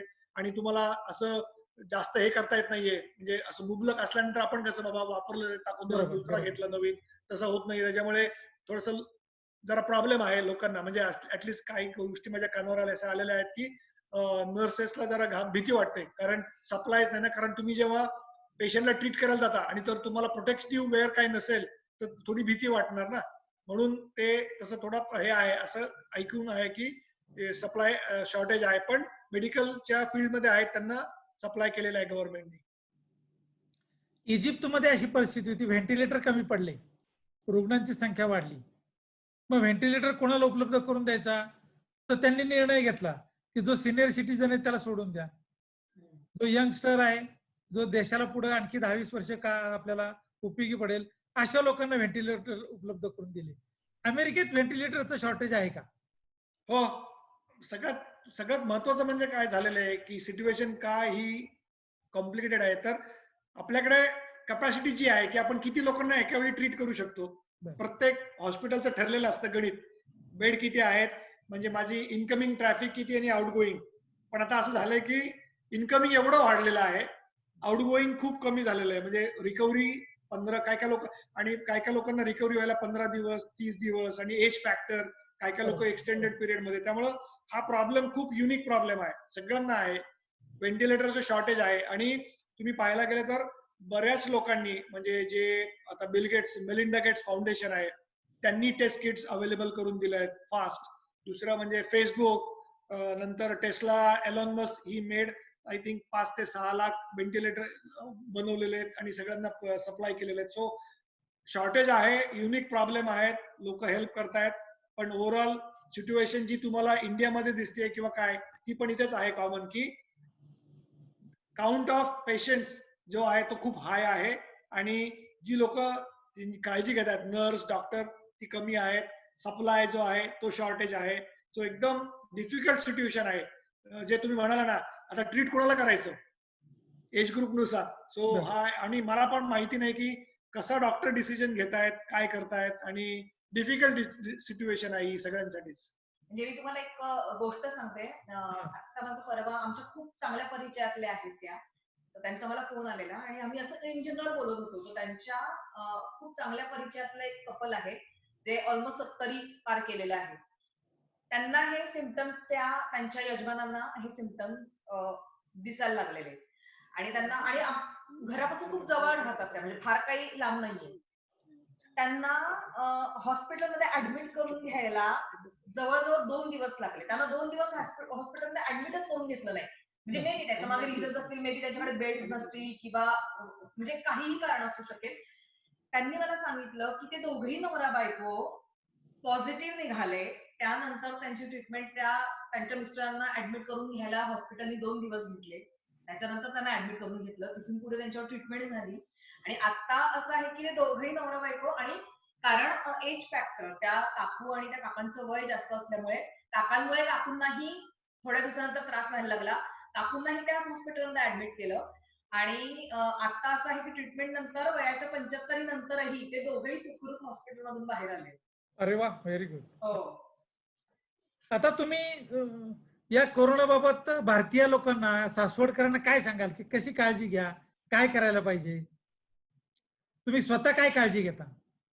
आम्ही आता घरात, अनुष्का तू चालू. आम्ही घरात आहोत. म्हणजे घरातून बाहेर, कारण इकडे न्यू जर्सी मध्ये इतकी संख्या वाढलेली, पॉप्युलेशन, म्हणजे मोस्ट ऑफ द लोक पॉझिटिव्ह होते. सो मध्यंतरी अगदी असंही आलेलं की आता ते वातावरणामध्ये ड्रॉपलेट्स राहतायत, किंवा म्हणजे आतापर्यंत तो प्रॉब्लेम नव्हता. म्हणजे तो जमिनीवर आहे हे माहिती होतं, वातावरणात किंवा हवेत नाहीये. पण इतकी संख्या वाढलेली की ऐकण्यात आलेलं की ते ड्रॉपलेट्स वातावरणामध्ये राहतायत. सो आता वेदर खरं म्हणजे बाहेर खूप चांगलं होतं. आमच्याकडे आता थंडी संपायला आलेली आहे आणि आता मे, म्हणजे आमच्याकडे वेदर चांगलं होतंय. पण आम्ही बॅकयार्ड मध्ये सुद्धा जात नाहीये, घाबरून की रिस्क नको. घरातून बाहेर मी फक्त ग्रोसरीचा स्लॉट मिळाला, त्यांनी डिलिव्हरी केल्यानंतर एक घेण्यापुरती ते गराजमध्ये, तेवढ्यापुरती मी बाहेर जाते. मेल तुम्ही म्हणाल तर आमच्याकडे काही केसेस अशाही घडलेल्या आहेत की घरामध्ये लोक होती, केवळ मेलमुळे, म्हणजे जी बाहेर तुमच्याकडे मेल येते, पत्र येतात घरामध्ये, त्याच्यामुळे लोकांना इन्फेक्शन होऊन लोक गेलेली आहेत. म्हणजे इतकी आमच्याकडे सिव्हिअरिटी जास्त होती. त्याच्यामुळे मेल मी आठवड्यातनं फक्त 2 वेळेला घ्यायला जाते. ते पण म्हणजे ते मेल बॉक्स मध्ये पडू देते. एखाद्या दिवशी बाहेर पडल्यानंतर ते हातामध्ये ग्लोव्स घालून मी मेल आणते. बाहेर गराजमध्ये ट्रे ठेवला आहे, त्या ट्रे मध्ये ते मी 2 दिवस पडू देते आणि नंतर मग त्या पत्रांना आम्ही हात लावतो. सो घराचं दार फक्त मेलबॉक्स पर्यंत पत्र घ्यायला जेवढं उघडतो तेवढं उघडले जातं, किंवा बाहेर एखादी डिलिव्हरी आली ग्रॉसरीची, या 2 कारणांसाठी फक्त मी घराचं दार उघडते. त्या व्यतिरिक्त आम्ही अगदी घरात आहोत. सो संदेश जर तुम्ही म्हणाल की काय तुम्ही मेसेज द्याल, हे सगळीकडे सध्या हेच सांगतायत की स्टे होम, स्टे सेफ. आणि हाच सगळ्यात चांगला मार्ग आहे आमच्या आमच्या दृष्टीने जर तुम्ही विचाराल तर. कारण आम्ही गेले 2 महिने घरात आहोत आणि दिस इज द सेफेस्ट की तुम्ही घरामध्ये राहूनच ह्याच्यापासून लांब राहू शकतात. 2 महिने झाले ना आम्ही कुठे गेलोय ना घरामध्ये कोणी आलंय. अतिशय चांगल्या प्रकारे आपला संवाद झालेला आहे. भारतामध्ये ते सांगितलं जाते, अमेरिकेत सुद्धा ते सांगितलं ते stay home, stay safe. Stay safe.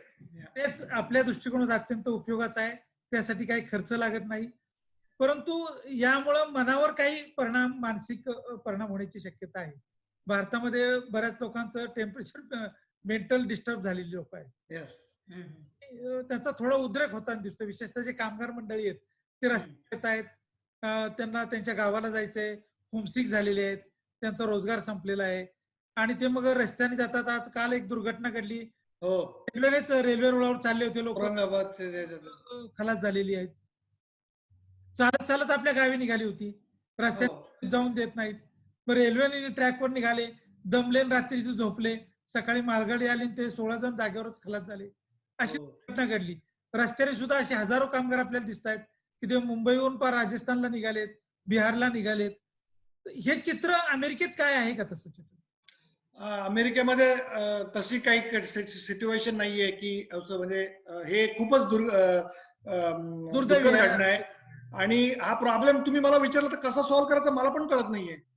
कारण कसं आहे, आता हे मायग्रेंट जे करतायत तर त्या जिकडे जाणार आहेत त्यांच्यासाठी पण धोका वाढणार ना. आणि त्यांना तिथेही रोजगार नाहीये. तिथेही रोजगार नाही. त्यांना ते रोजगारासाठी इथे आलेले आहेत. त्यांच्या फॅमिली बरोबर राहायचं असेल किंवा त्याकरता, म्हणजे जसं तुम्ही म्हणालात की होमसिक झाली लोक, तेवढ्या लोक आता विचारच करायला, ते म्हणतात आम्हाला कोरोना होऊ द्या पण आम्हाला घरी जाऊ द्या. घरी जायचं. हो, कारण मेंटली डिस्टर्ब झालेत, त्यांचा कंट्रोल सुटलेला आहे. म्हणजे मनोबल जे आपण म्हणतो तेच संपुष्टात येत चाललेलं आहे अशा लोकांचं. हो, बरोबर आहे. पण नाही, तसली बिकट इथे नाहीये. एवढं बिकट असं नाहीये की म्हणजे आता जे तुम्ही म्हणताय ना की लोक रस्त्याने जात आहेत किंवा वाटेमध्येच काय काय लोक जात आहेत किंवा काय काय लोक हजारो किलोमीटर चालून गावामध्ये आले तर गावामध्ये त्यांना एंट्री मिळत नाहीये. नाही, एंट्री मिळत नाही. अगदी बरोबर. असं असं अजून तरी काही असं हे नाहीये. आणि कसं आहे, इंडियामध्ये आपण बघतो की ऍक्च्युली महाराष्ट्र पोलीस त्यांच्या कामासाठी सलाम, म्हणजे जे काय ते करतायत, मला मी इमॅजिनच करू शकत नाही की ते कसं मॅनेज करतायत. अगदी खरं आहे. स्वतःचा जीव धोक्यात घालून इतरांचे हे करतायत. आणि आम्ही व्हिडिओज बघतो, न्यूज बघतो, तर एकदम ग्रेट काम करतायत ते. इकडे अशी सिच्युएशन नाहीये असं की तुम्हाला रस्त्यावरती पोलीस आलेला आहे आणि तो लोकांना सांगतो की तुम्ही घरात जा, असं काही नाहीये. गव्हर्नमेंटने काय सांगितलंय, हे रूल्स आहेत, हे तुम्ही फॉलो करा. ओके. आणि लोक व्हॉलंटरीली फॉलो करतायत. म्हणजे आता तुम्ही जर म्हणाला की 10 मधले साधारणतः 9 लोक किंवा 8 लोक फॉलो करतायत, एखाद दुसरा केस मे बी एक, तसं आहे. माणसाचं नेचर हे पृथ्वीवरती सगळीकडे सेम असतं, काही फरक नसतो. सो ज्या लोकांना पेशन्स नाहीये, काही नाहीये, ते आता मला कंटाळा आला, मला जायचं तर मी जातोच बाहेर, असे पण लोक आहेत किंवा जात आहेत, करतायत असं. त्याच्यामुळे पण जी परिस्थिती मी ऐकतोय, पाहतोय, स्पेशली ही जी कामगार मंडळी आहेत, ती तशी परिस्थिती इथे नाहीये. डिफिकल्ट सिच्युएशन सगळ्यांना आहे, पण आपल्याकडे थोडीशी जरा एक्स्ट्रीम झाली आहे ही, स्पेशली कामगार लोकांची. जे ट्रॅव्हल केलं त्यांनी स्वतःच्या होम टाउन पासून आणि आता त्यांना घरी परत जायचंय, जाण्यासाठी गाड्या नाहीयेत किंवा रिस्ट्रिक्शन आहे. प्लस गावामध्ये जेव्हा तुम्ही बाहेर न तेव्हा त्यांच्या पण लोक विचार करतात की आता तुम्ही बाहेर न आला आहात तर तुमच्यामुळे आमची रिस्क वाढतेय, कारण तुम्ही ट्रॅव्हल करून आलात. सो हा एकदम डिफिकल्ट प्रॉब्लेम आणि सिच्युएशन आहे. तर आय होप लवकरात लवकर काहीतरी सोल्युशन याच्यावरती येईल. पण भारतात सगळ्यात प्रमुख म्हणजे पोलीस, नर्स आणि डॉक्टर्स यांना कुठल्याही प्रकारची सुरक्षा कवच नव्हतं. म्हणजे त्यांना पीपीई किट नाहीत, मास्क सुद्धा नंतर मिळाले आणि कुठलेही प्रशिक्षण नाहीये. पण या सर्व प्रश्नाला डॉक्टर सुद्धा धाडसाने पुढे जात आहेत, सरकारी दवाखान्यामध्ये काम करतायत, 24 आवर्स ड्युटी करतायत, पोलीस सुद्धा रस्त्यावर थांबतायत. हे त्यांचं कामच नव्हतं खरं तर. मग त्यांनी बॅरिकेड करणे, सील बंद करणे, एखादा एरिया कर्फ्यू जाहीर केल्यानंतर त्याची अंमलबजावणी करणे. पोलीस अशा अक्षरशः त्या कोरोनाशी युद्धासारखे लढतायत. हो या हो डॉक्टर्स आणि नर्सेस आणि अनेक साधनांची तुटवडा आहे. तरी देखील ही लढाई अतिशय चांगल्या पद्धतीने चाललेली आहे. सुदैवानं भारतीय लोकांचं मनोबल चांगलं आहे. आपली हो. प्राचीन परंपरा आहे. शिक्षण आणि विशेषतः संगीत असेल किंवा वाचन संस्कृती असेल, त्यामुळे लोक घरात थांबतायत. परंतु जे अडाणी लोक आहेत, मजूर वर्ग आहेत, त्यांना मात्र याचा अद्याप गांभीर्य नाहीये. त्यामुळे हे प्रश्न थोडेसे निर्माण झालेले आहेत. आणि त्यामुळं काय होतं की 99% लोक पाळतायत आणि 1-2% जर पाळलं नाही तर तो प्रादुर्भाव होत जातो. होतोय. बरोबर आहे. असा धोका थोडासा भारतामध्ये आहे. बरोबर आहे. बरोबर आहे. बरोबर आहे. आणि आणि त्यामुळे आपल्याकडे पुणे, इम्युनिटी मुंबई- चांगली पुणे, आपल्याकडे मुंबई- लोकांची इम्युनिटी चांगली आहे, त्याच्यामुळे पण फरक पडतो immunity चांगली लोकांना. आहे. त्यामुळे सुदैवानं आपल्याकडे त्याचा प्रादुर्भाव मल्टिप्लिकेशन झालेलं नाही. हो आणि आपली लोक ह्या मोकळ्या हवेमध्ये चांगली धडधाकट आहेत, कष्ट करणारी आहेत, प्रतिकार शक्ती अतिशय चांगली आहे. प्रतिकार शक्ती चांगली आहे. हा लढा भारतीयांनी खऱ्या अर्थानं स्वतःच्या जीवावरच हा लढाई पुढे चालवलेली आहे. आणि नाही खरंय. आणि हे नंबर्स प्रूव्ह करतायत नंबर की आपली भारताची पॉप्युलेशन वर्सेस अफेक्टेड काउंट आणि डेथ काउंट ह्या नंबरवरून कळतंय की परिस्थिती गंभीर आहे, पण आपल्याकडे खूप चांगली परिस्थिती आहे कम्पेअर टू नंबर. जो तुम्हाला मी हा जो नंबर सांगितला, म्हणजे अमेरिकेचं पॉप्युलेशन साधारणतः 33 कोटी पॉप्युलेशन अमेरिकेचं, किती अफेक्टेड काउंट आणि डेथ काउंट, म्हणजे आज 75,500 डेथ झालेल्या आहेत वर्सेस आपल्याकडे 2,000 डेथ. सो तुम्ही डिफरन्स बघू शकता. आणि आपली पॉप्युलेशन केवढं आहे आपल्याकडे, आणि आपल्याकडे लाईफस्टाईल जी आहे किंवा आपण वेगवेगळ्या लेवलची जी लोक आहेत, बाहेर जावं लागतं, पर्यायच नाही.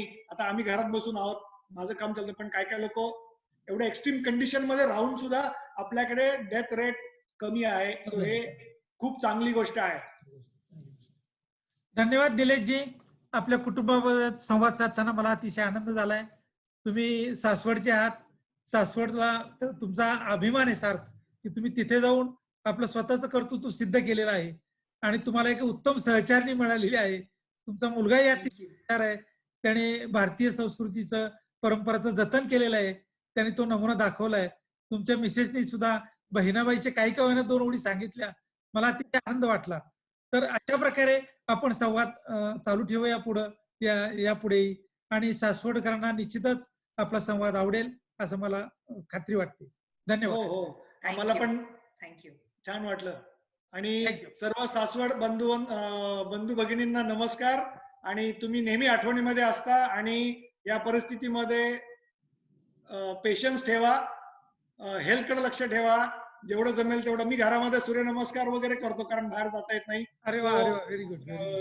आणि काय एकमेकांना सांभाळून राहा, बाकी काही नाही. आणि सर्वांना यातून बाहेर पडण्यासाठी भरपूर साऱ्या इच्छा आणि प्रबल मनोबल आणि तुम्हाला मिळो एवढी इच्छा करतो. धन्यवाद. थँक्यू. धन्यवाद.